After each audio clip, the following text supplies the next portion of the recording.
Good morning, class. My name is Caelin, and today I'm going to present on communication skills used in the workplace. As you can see, any famous leader, such as Martin Luther King or John F. Kennedy, they all had one thing in common. They're effective communicators. But how do you get to that point? I break communication down into three parts. You have oral communication, you have written communication, and you have electronic communication. My first is oral communication. I think to be an effective communicator, you have to be a great listener. And that means you have to have the ability to retrieve a message and then break it down and get the job done as your manager has told you. The second important point is you have to be able to receive constructive criticism and to be able to give it out. Because if you say a message differently, then it can be taken completely different by that person and can make their productivity a lot better. The third important point is you have to be concise, because in the business world, time is money. If you can say something in the few words as possible, then that's what you need to do. And the fourth important point is to have appropriate tone and body language, because if you say something with a completely different tone, it can be taken by the other person completely different. And the same is with body language. If I see someone here slumped over, then I'm getting the body language that they're not really interested in my presentation right now. I really wanted to get firsthand experience in the business world, so I interviewed Jerry Campbell. He's the director of air management. He has 30 years of experience in the workplace, and when I talked to him, he really focused on appearance. That's a great entryway to how you're going to get into this business world. If you dress very well, then you're giving the interviewer a great impression that you really want the job and that you really care about the job. The same is if you dress not as nice, then you're giving the impression to the interviewer that you really don't want this job.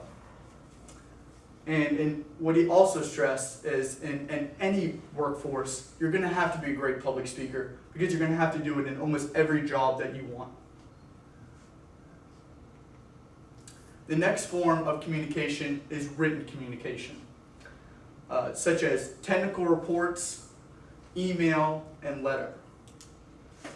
Technical reports are very important and you're going to have to do in your job. An email is probably a little informal, and a letter is going to tend to be a little more formal. But again, I stress that you have to be grammatically correct in everything you do. That's very important. The next person I interviewed to get firsthand experience was Blair. She's the director of student ministries. What she stressed to me is the difference between text message and phone calls. Her younger generation, she said she really communicates with text message. But then again, her older generation, she really stresses phone calls. And for her, spoken word is done through oral communication every Sunday when she does her services.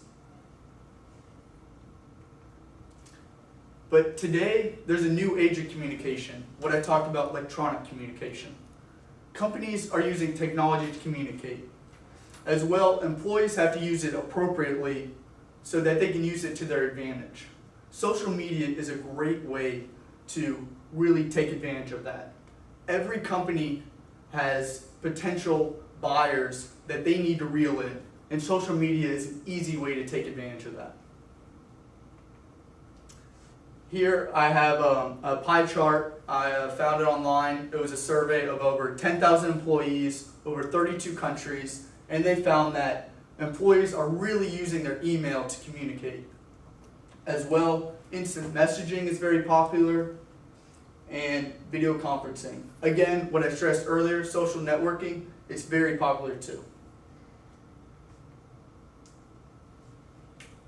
This semester, I really want to focus on being a better listener, because I know in my job that is very important.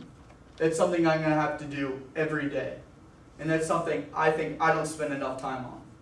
Because everything I've done in my education is about being a great speaker.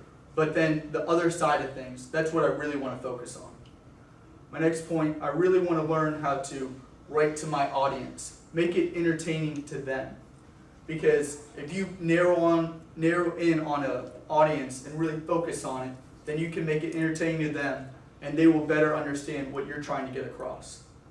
And the final thing I want to learn is to be able to write at a business level. I know right now I'm probably not at that point, but at the end of this course, I think I will be at that point, because I know writing is going to be a skill I'm going to have to do in every job. And that's something that, if you're a good writer, you can be a great communicator, and that's something I really want to focus on. Thanks.